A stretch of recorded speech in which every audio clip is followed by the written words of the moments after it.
Ya kalau kemarin sih dimintain keterangan sebagai terlapor ya.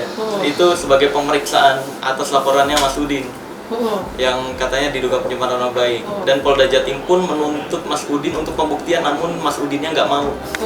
Polda Jatim tuh udah berusaha, ayo udah daripada dijadiin drama lapor-laporan, ketemu aja yuk sama Marcel, nanti kita siapin arenanya. Tapi Mas Udinnya banyak alasan nggak mau, kata Polda Jatim.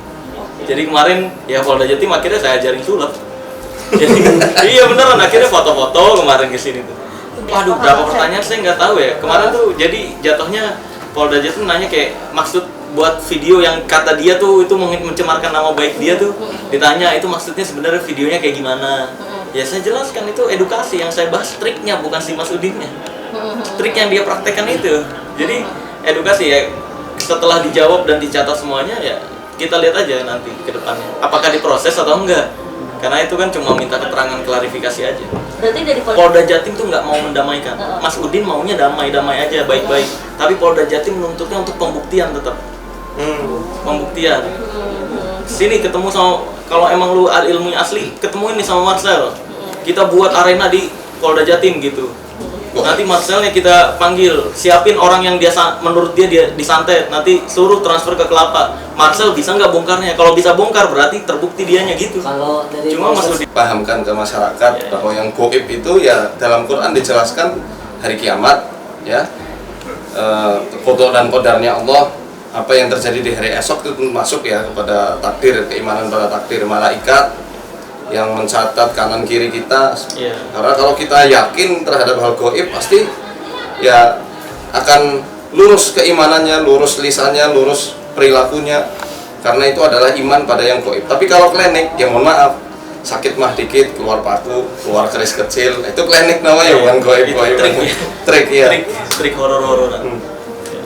Saya mendukung beliau 100% untuk membongkar trik-trik sulap yang dianggapnya itu adalah sebuah karunia dari Allah. Karena oknum-oknum itu mengatasnamakan Islam. Akhirnya orang-orang yang mungkin tidak suka sama Islam bisa menjadikan ini sebagai celah menghina Islam lebih dalam. Ini Islam agama yang suka mengajarkan hal-hal yang aneh-aneh, yang halu lah, yang apa. Alhamdulillah dengan hadirnya Mas Marcel ini, trik-trik sulap itu bisa dibongkar.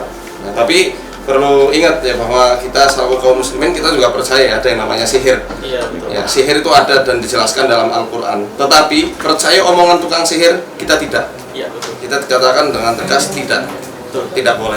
Iya, jadi yang saya maksud, makanya ketika saya bilang santet metode goib itu nggak ada, santet bukan sihir. Ya. Jadi saya pribadi, kalau Ustadz Faizal mungkin masih menyamakan Ya. santet sihir itu sihir. sama, ya. Kalau saya pribadi di dunia saya, santet dan sihir itu dua hal yang berbeda. Beda. Jadi ketika saya mengatakan santet nggak ada yang metode goib, ini bukan berarti sihir nggak ada. Ya. Karena santet itu metodenya ya kalau nggak ancaman ya racun gitu, Racun. dari yang saya pelajari. Sedangkan sihir saya pribadi membedakannya gitu. Kan Marcel Radifa kan berbahasa bahwa saya demi agama kan gitu ya kan. Jadi karena ini juga bicara menyangkut masalah akidah, ideologi dan lain-lain, makanya saya juga akhirnya melalui padepokan kita, padepokan Al-Firdaus, jadi kita juga mencoba mengcounter itu gitu,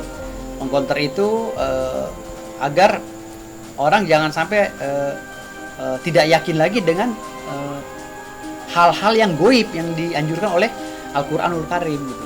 Karena semua yang dilakukan oleh Marcel yang dibilang ini pembuktian, harus pembuktian gitu kan, ini tipu-tipu apa segala, ini liar. Legal standingnya Marcel Radival tidak mempunyai hak untuk mengkoreksi para dukun atau paranormal gitu, apalagi pesulap kan dia jauh gitu. Kalaupun dia punya sertifikat rekinya ini untuk apa? Kan nggak ada tulisan reki ini untuk mengkoreksi teman-teman sesama dukun, nggak ada reki ini untuk mengkoreksi teman-teman sesama pesulap, kan nggak ada. Hanya reki sertifikasinya keluar dari satu lembaga reki yang mengatakan bahwa dia sudah sah menjadi orang supranatural karena dia sudah ikut pendidikan atau kursus kan gitu. Artinya di sini tidak ada secara substansi perintah aturan atau perintah undang-undang turunannya yang menyatakan bahwa Marcel Radival berhak untuk menghakimi sesama atau berhak untuk menjustifikasi bahwa ini ada dukun palsu, dukun cabul gitu. Nah, kalau memang dia itu melakukan tindakan yang profesional, mau sebagai masyarakat yang peduli dengan tindakan dukun-dukun cabul dan dukun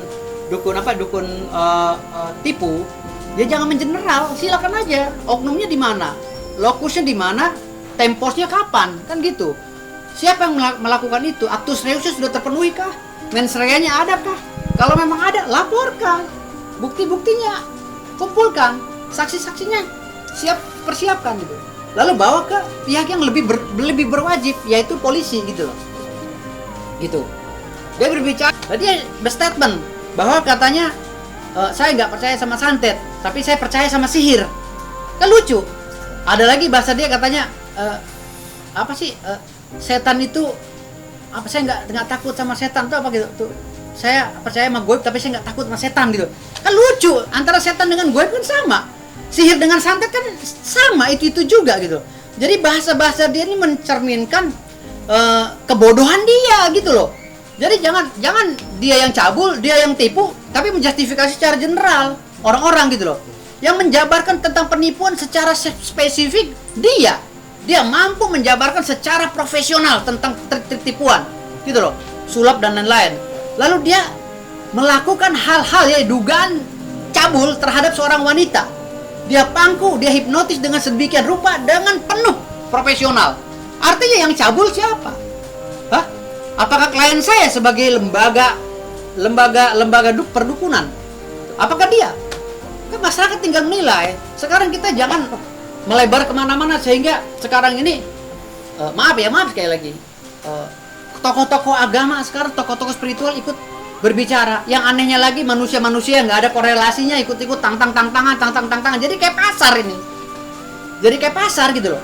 Sementara kami ini kemarin Habib Jindan pun itu dia kecewa karena dia itu membuktikan bahwa dia itu tahu adab terhadap gurunya, tahu terima kasih karena dia diajarkan zikir oleh Haji Ridwan, Kiai Haji Tubagus Haji Ridwan. Makanya dia ketika gurunya digituin sama Marcel, dia nggak terima.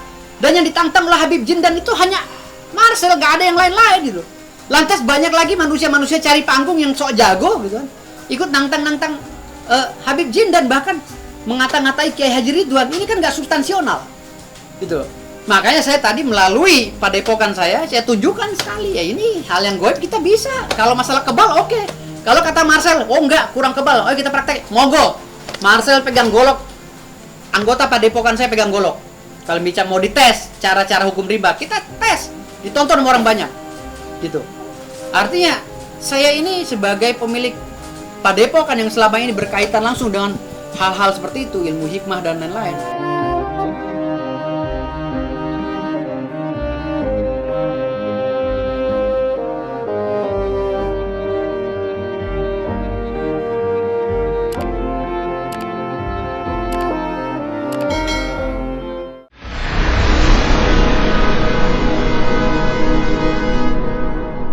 Jadi jangan lupa untuk subscribe Cumi Cumi.